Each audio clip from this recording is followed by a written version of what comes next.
إن وليي الله الذي نزل الكتاب وهو يتولى الصالحين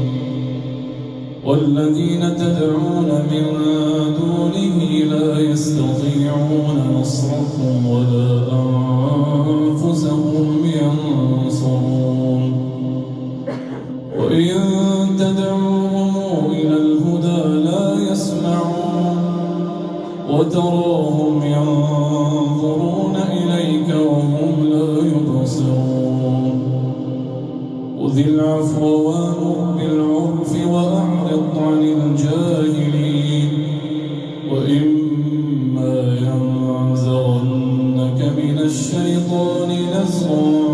فاستعذ بالله إنه سميع عليم إن الذين اتقوا إذا مسهم طائف من الشيطان تذكروا فإذا هم مبصرون وإخوانهم يمدونهم في الغي ثم لا يقصرون وإذا لم تأتهم بآية قالوا لولا اجتبيتها قل إنما يوحى إلي من ربي قل إنما أتبع ما يوحى إلي من ربي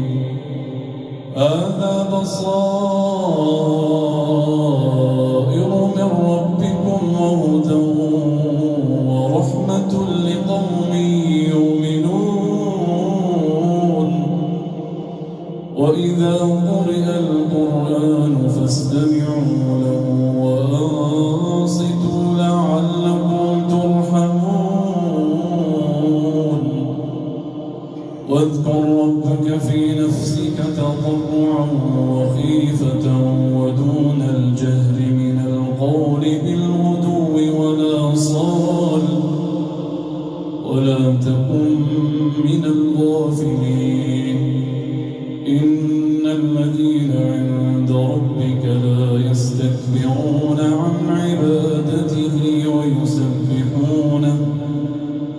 ويسبحونه وله يسجدون.